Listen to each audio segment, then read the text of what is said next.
on the colored corn, red, black, different types of corn. Again, we use corn to grow food, of course, but we also use corn to teach genetics to the high school students. We organize science fair along with the crop. We use crop genetics, evolutionary biology, etc., to pass on the knowledge, to pass on a particular scientific attitude, human history, close relationship with crop-human coevolution, as an alternate model to the sort of hyper-nationalistic other ideologies that are coming along. And we do it in a very populist way. So this is a science fair organized for girls. I very quickly run through this. So we do all over the country. Bangladesh is a small country. You can organize things well there if you are doggedly at it. We give prize at the end of the day. And this is non-formal education. Obviously, we can't go and change the curriculum. We can't go to university and say, study things in a particular way. We can't do that. But we can always set up a parallel system where we invite people to come, like a big party in a village or in a bazaar, and we can organize things. So it's kind of an adjunct education. We get the city girls. So this is a professor of a private university in Dhaka. She's also the daughter of Bangladesh's most popular writer, Humayun Ahmad, who has now passed away. So his daughter. She comes and works with us as a volunteer.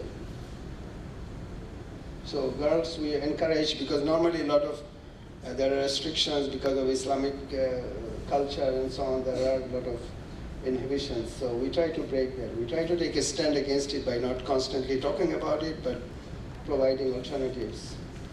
We also made apps of the area, Google apps, so people can just download it in their phone and watch it, which has songs and tradition and pictures, but it also has things about crops and science and so on. So we're going in a big way to developing apps.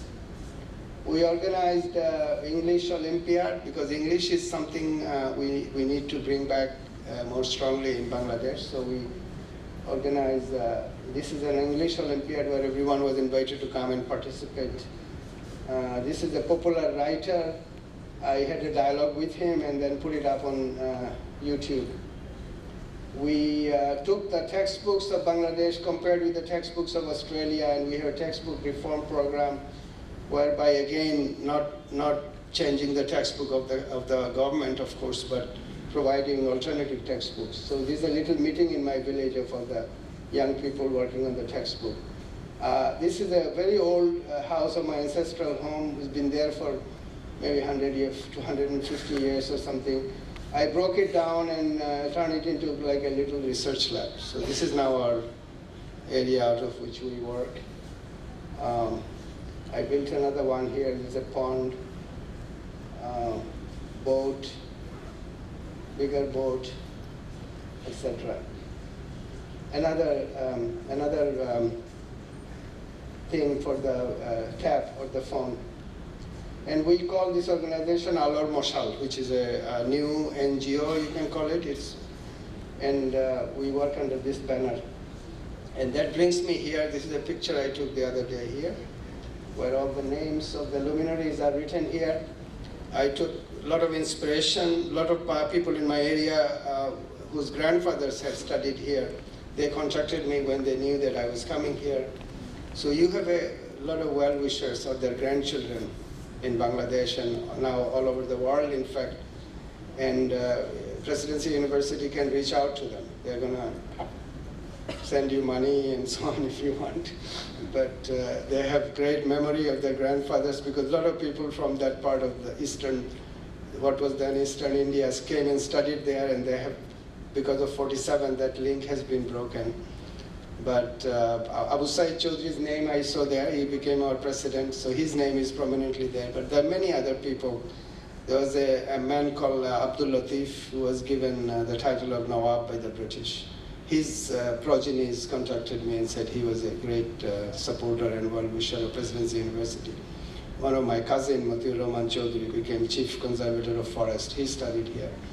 So I'd like to end here. I hope I have been able to give you kind of an applied science picture of how I have used my formal academic education and put it to use for rural development in Bangladesh and Africa, and would like to do to other countries. And also use science as a tool, not only for doing practical things, but also a cultural and kind of a civilizational tool. Thank you very much.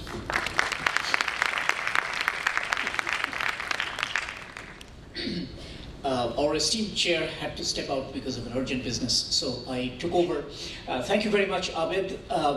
Our years of friendship probably go back all the way to 1983 or 84 when I first met you, when he was working on genetics of homologous recombination in E. coli, and then into yeast, and then plants, and we have always collaborated with him, and now seeing his fascinating experiment at the grassroots level is just incredible.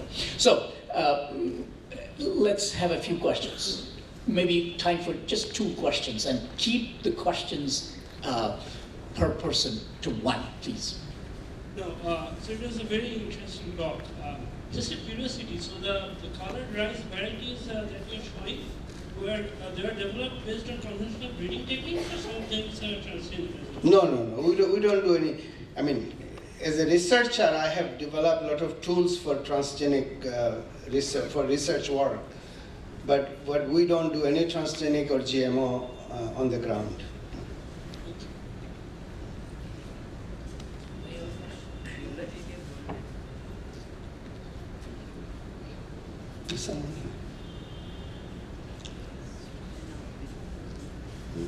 Someone there? No? I was just fascinated by the romance of rice, the language, the culture, the transfers, the migrations. I can't see you, sorry. I'm right here. Oh, okay, yeah. Sorry, yeah. Because I'm a literature professor, yes, so language fascinates me. Yeah.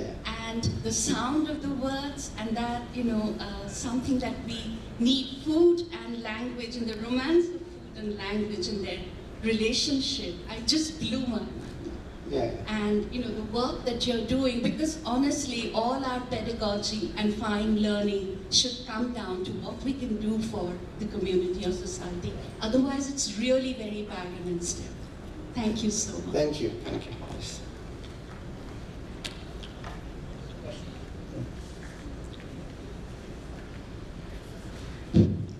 Thank you, sir, for your very illuminating lectures. I want to look from your suggestion that you have mentioned that the colored variety. The colored variety is very good, and it's the production. What is the production rate? Because you know that Bangladesh and India have a high population cost, and we don't have any land to cultivate. They have only the vertical production. So unless until the production is high, then the common farmer they will not be interested. So you are telling that the colored rice is very good, but not the production rate is high. Then how it will be flourished for the farmers? So my question is that what is suggestion? Is this getting the production and as well as the cost? Yeah. Because we have the rice in West Bengal also, the Chinesa. It's a very colorful rice, but due to the production rate is very low in the 1960s. As you think in the 1960s, there is a lot of rice from the Philippines. That coming and demolishing the colored rice. Yeah. So my question, I want to explain from you, how you reach this thing, for the production as well as the cost. Yeah, it's a good question, and as you have seen, we are continuously developing new varieties by crossing. So it's not just we are taking one variety and we are stuck with the production level. So all my color variety I have already crossed with a hyper production line. I have a master hyper production line which gives like 8 tons per hectare, and any traditional stuff I find colored, I cross with it. And 2 years later, 6th generation, because we can grow rice 3 crop per season. 6 years later, we have a high-yielding colored rice. So we have that ongoing program. Your rice, you're most welcome to collaborate with us, and we make it high production in about a year. We can do that. We make everything photo insensitive. This season is a big problem. We only develop things which grows in every season. Thank you very much. For the sake of time, we need to end this session. Once again, thanks to all the speakers in this session. Fascinating range of topics. And lastly, to Dr. Chaudhury for his wonderful description of his activities in Bangladesh. Thank you again. And please remember that there is a second session after lunch. The timing will be announced on my left side. Thank you, Professor Chaudhury. Manisha will now present Dr. Chaudhury with a token of appreciation.